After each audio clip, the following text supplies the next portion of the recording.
eu fui enviado para as ovelhas perdidas de Israel, eu não posso te atender. Não é que Jesus não quisesse, ele não podia. Repito, teologicamente era o tempo da lei, e o Messias era o Salvador só do povo dele. Por isso João escreve no capítulo 1 do seu evangelho, dizendo que Jesus veio para o que era seu, mas os seus não o receberam. Mas a todos quantos receberam deles o poder de serem feitos filhos de Deus, a saber, os que creram no seu nome. Quando o povo de Israel rejeita Jesus e manda-o para ser morto pelas mãos do Império Romano, aí Jesus está lá na cruz, você lembra, morrendo ensanguentado, o véu do templo se rasgou de alto a baixo. O fato dos judeus rejeitarem o seu Messias, o seu Salvador, fez com que a salvação de Jesus, agora, depois da rejeição, sua morte e ressurreição, agora a salvação passou a ser para todos os povos e tribos e línguas e nações. Quem foi alcançado por essa salvação, diga glória a Deus. Mas no momento que a mulher cananeia grita e berra, Jesus não pode. E Jesus intensifica a sua negação, dizendo a ela: olha, eu não posso te atender porque você é uma cachorrinha, e o pão que eu tenho é para os filhos. Não é que Jesus está humilhando, chamando a mulher de cadela, de cachorra.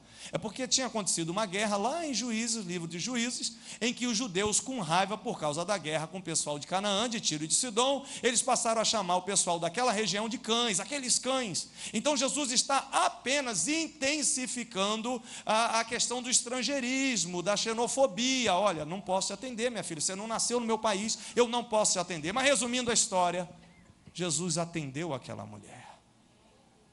Ele chega a dizer: ó mulher, grande a tua fé, seja feito isso contigo para como tu desejas. E desde aquela hora a sua filha ficou completamente liberta, curada. Jesus nem à casa dela precisou ir, ele libera uma palavra ali naquele encontro, e os demônios lá são obrigados a ir embora, e a filha dela fica completamente curada. Não podia ser atendida essa mulher e sua filha, não podia. E por que foi atendido? Um ato de graça do Senhor Jesus, um movimento excepcional de Jesus para atender a uma única pessoa, numa única atitude, num momento exclusivo. O lar destruído daquela mulher se transformou em um lar abençoado pela graça do Senhor Jesus. Agora pense você que está aqui essa noite, quem sabe não é esta noite, a noite em que a graça do Senhor Jesus vai chegar na tua casa, e o teu marido vai ser liberto, o teu filho vai deixar a vida mundana e vai passar a vir à igreja e ser um crente em Jesus, a sua filha retornará para os caminhos do Senhor. Quem sabe você está fazendo a sua parte: pastor, eu tenho orado, eu tenho trabalhado, eu tenho lutado, meu Deus, eu sou fiel, eu tenho dizimado, ofertado, investido, mas minha família ainda está destruída, meu lar ainda está cheio de problemas. Pois é, segure esta noite na graça e diga: Jesus, filho de Davi, abre a porta, liberta minha família, liberta o meu esposo, minha esposa, meus filhos. Esta é a noite de você se agarrar aqui na graça do Senhor Jesus. Não podia, mas fez. Porque fez, foi um favor, foi uma graça. Segundo, a Bíblia fala de um homem cruel. Mas ele era cruel porque ele era muito absorvido pelas suas convicções religiosas.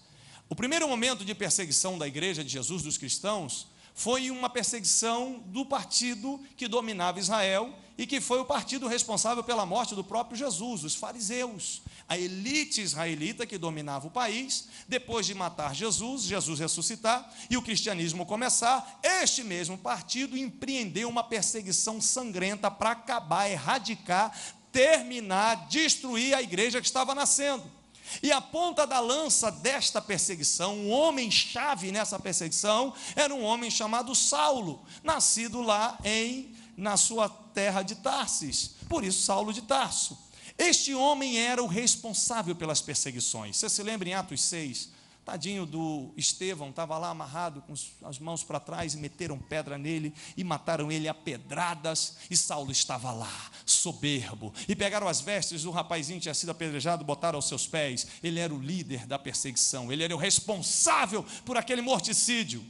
Mas quando este homem, já depois de fazer muito prejuízo, de acabar com a vida de muita gente, muitos cristãos, porque ele realmente acreditava que o cristianismo era uma praga, queria afetar a sua religião, o farisaísmo, e ele tinha cartas dos seus governantes para fazer tal coisa, aí ele comete um ato de loucura.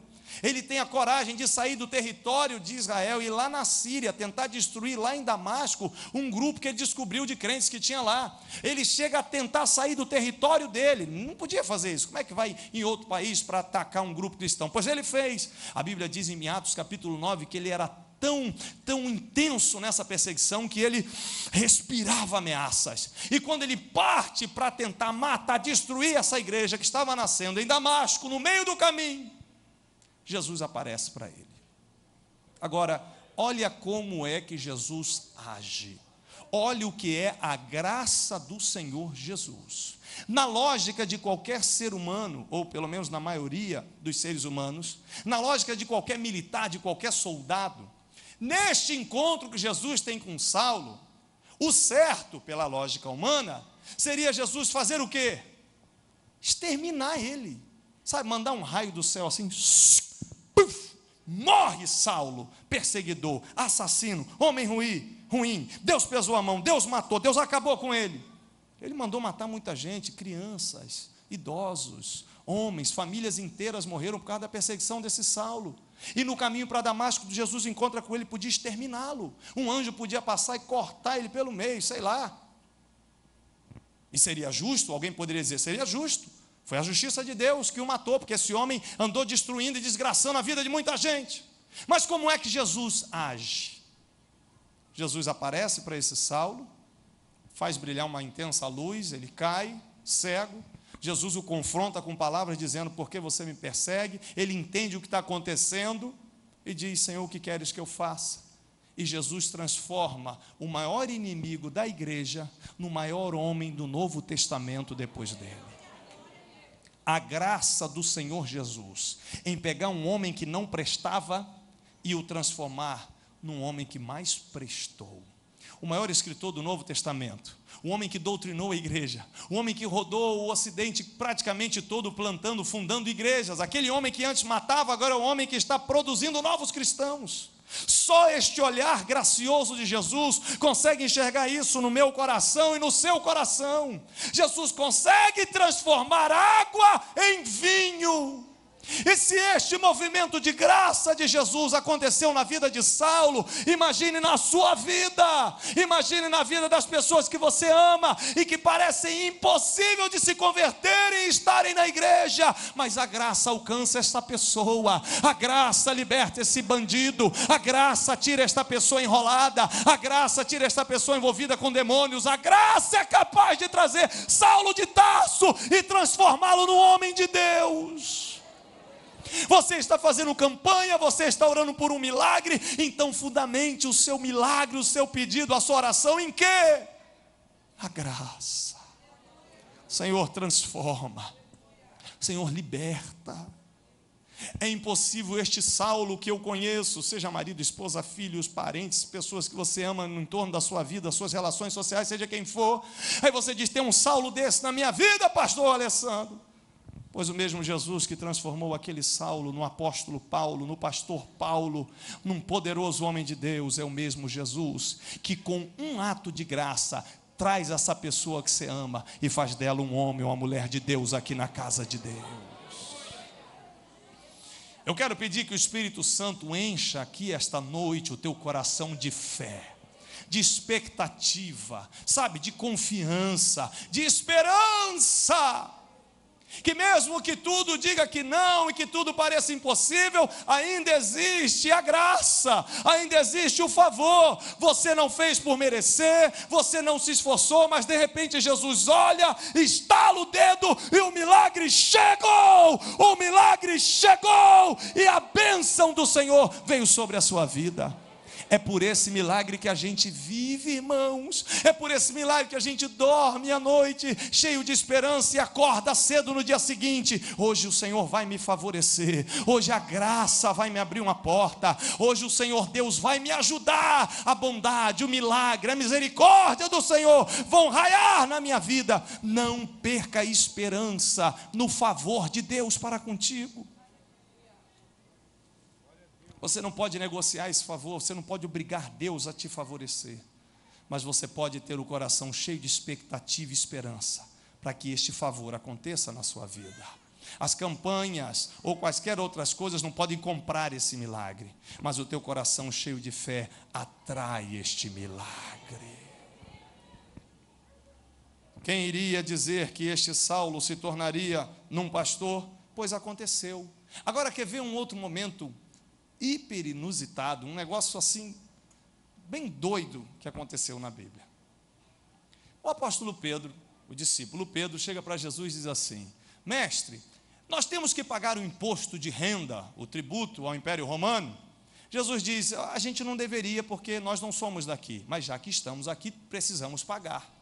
E Pedro chega com essa conversa, acredito eu, porque ele estava duro, né, irmãos? Como é que ele ia pagar o imposto de renda? Não tinha nada. E aí fica ali, paga, não paga, como é que paga? Tem que pagar, mas como é que paga? Aí Jesus fala um negócio impressionante. Jesus chega para Pedro e diz assim: ó, você vai fazer o seguinte, você vai lá pescar, e o primeiro peixe que você puxar, dentro dele haverá uma moeda. Com essa moeda, você paga o teu imposto e paga o meu também. Irmãos, que loucura é essa? A gente fica imaginando a expectativa de Pedro, vai lá para a beira do mar da Galileia, do rio. Eu não sei se ele jogou uma tarrafa, se ele puxou de linha, mas sei lá, vamos imaginar, passa um peixe, será que esse que é a moeda? E aquele? Não é aquele? Ai meu Deus, o Senhor disse, o mestre disse que é o primeiro. Então o primeiro, vamos lá, puxou, vê um peixe pulando, não é transparente, tem, não tem. Ai meu Deus, está aqui ou não está? E agora? E ele segura o peixe. Quando ele corta o peixe, meu Deus do céu, na barriga do peixe tem um estáter, a maior moeda do Império Romano, o dinheiro de um ano de um trabalhador. Deu para Pedro pagar o imposto dele, de Jesus, e ainda sobrou um pouquinho de dinheiro para financiar algumas viagens. Ou seja, Jesus resolveu um ano financeiro de Pedro de uma vez só, num movimento de graça só, num milagre só. O ano inteiro foi resolvido. Você está aqui orando e pedindo a Deus, diga a Ele: Jesus, me dá um peixe desse, Jesus, me dá um peixe premiado. Jesus não vai te dar peixe premiado a vida toda ou todo dia, mas quem sabe uma vez, um movimento, uma atitude, alguma coisa acontece, alguém olha para você e diz: olha, Deus mandou te dar isso, ou de repente aparece um dinheiro na sua conta de uma herança, algo inusitado, você não esperava, você não plantou, você não se esforçou, e de repente o negócio aconteceu. O nome disso é graça, você está entendendo? É graça. É você ser surpreendida por uma ação de Deus extraordinária. Meu Deus, que coisa linda, olha o que Deus me deu, um presente, um mimo, um diferente, alguma coisa especial o Senhor me deu. Alimente o teu coração essa noite com a expectativa desse milagre. Alimente o seu coração com a fé e a confiança que esse Jesus te conhece, está olhando para você, e pode essa noite criar uma situação, realizar um movimento gratuito na sua direção. Jesus resolve a vida do Pedro, um ano inteiro, com um peixe. Puxa um peixe, tem uma moeda dentro do peixe. Irmão, como é que aquela moeda foi para lá? Como é que o peixe engoliu uma moeda? Eu não sei, mas a palavra de Deus diz, e assim aconteceu, pela graça do Senhor Jesus. E por último, você se lembra que Jesus foi crucificado e 2 ladrões estavam ao seu lado, e Jesus ali ensanguentado, morrendo de asfixia, possivelmente com edema no coração, sangrando, nu, humilhado, as pessoas passando embaixo zombando, e os ladrões ao seu lado. E os ladrões começaram a zombar, os dois. Mas eu acredito que o ladrão da direita, de repente, começou a observar a ação de Jesus, que embora Jesus estivesse desgraçadamente morrendo pendurado naquela cruz, ele ainda consegue dizer com muita graça: Pai, perdoa-lhes, porque não sabem o que fazem. Embora esteja morrendo de asfixia, com câimbras e dores pelo corpo todo retalhado, e o sangue todo indo embora, ele ainda consegue olhar para João e dizer: João, aí está a sua mãe, mulher, aí está seu filho, ou seja, João, cuida da minha mãe. Jesus morrendo, ainda se preocupa com a sua própria mãe, e aquilo deve ter mexido no coração do ladrão, e aí de repente o ladrão tem um insight, uma ideia, e na cruz olha para Jesus e diz: Senhor, lembra-te de mim quando entrares no teu reino. Chama Jesus de Senhor. Acredita que Jesus poderia se lembrar dele, mesmo ele sendo um miserável, infeliz, de um ladrão que estava pendurado na cruz porque merecia, porque pintou e bordou, aprontou, merecia morrer daquela morte, e ainda reconheceu que Jesus tinha um reino pós-morte, um lugar que as almas vão depois que desencarnam. O ladrão libera essa palavra de fé. Você lembra qual foi a resposta de Jesus? Embora morrendo, sangrando, ele consegue dizer para aquele ladrão: daqui um mês estarás comigo. Foi isso que ele disse? No paraíso. Daqui um mês? Não. Daqui uma semana estarás. Foi isso? Depois de amanhã? Não. O que Jesus liberou para aquele homem? Hoje você estará comigo no paraíso. O que esse ladrão mereceu para receber, fez por merecer para receber isso? Nada. Nada. O passado dele o condenava, a vida pregressa era podre, aquele homem era um marginal, mas Jesus libera uma palavra de salvação dizendo: hoje, deixa eu abrir um parêntese aqui para a gente pensar nisso. Jesus conta em Lucas capítulo 16 que havia um rico e um pobre chamado Lázaro, o rico sem identificação, e os dois morreram no mesmo dia. E embora os dois fossem judeus, somente o Lázaro guardava a palavra de Deus, era obediente, embora estivesse passando uma tribulação tremenda, mendigando, doente, mas ele era fiel à palavra. Já o rico não queria saber, os dois morreram no mesmo dia. E o rico, pelos seus pecados, quando abriu os olhos após a morte, estava no inferno, no Hades, queimando numa chama, em desgraça eterna, um sofrimento terrível daqueles que morrem sem salvação. Em contrapartida, o Lázaro, que aguentou firme na fé, a Bíblia não diz nem se ele teve sepultamento, possivelmente não teve, talvez nem família, mas quando ele morre, o corpo tomba na terra, a alma e o espírito dele, quando ele abre os olhos pós-morte, ele não está no inferno, a situação dele é diferente. Quando ele abre os olhos, anjos foram ao encontro dele, do ser espiritual. Repito, o corpo ficou no chão, mas a alma e o espírito são eternos. Anjos foram lá: ei, Lázaro, vem, querido, tem um lugar de descanso para você. E esses anjos pegaram Lázaro e o levaram e o colocaram no paraíso de Abraão. Agora não há mais choro, não há doença, não há problemas, a eternidade com Deus. Quem espera passar por isso, diga glória a Deus. Agora pense, no caso deste ladrão, Jesus disse para ele, prometeu que ele estaria hoje, Jesus disse, comigo. Bom, 3 horas da tarde Jesus morre. O sacrifício foi tão desgastante, tão cruento. Tinha pessoas, irmãos, que ficavam 9 dias pendurados numa cruz. Jesus ficou 6 horas, porque cortaram ele todo. Foi uma das mortes mais terríveis. 3 horas da tarde ele morre. O ladrão da direita que recebeu a promessa de estar com Jesus no paraíso continuou lá pendurado, morrendo. Antes das 6 da tarde, um soldado romano veio com um pedaço de pau e deu no joelho dele. Puf! O corpo arriou, morreu de asfixia. Porque começaria a Páscoa dos judeus, não podia mexer em corpos, enfim, havia todo um ritual, ninguém podia ficar pendurado depois das 6. Mataram os 2 ladrões. E esse que recebeu a promessa morreu. Tomou a paulada no joelho, uma morte horrível, o corpo ficou ali. Mas e a alma e o espírito desse homem? O que deve ter acontecido? A Bíblia não diz, vamos para o campo da ideia. A alma e o espírito desse homem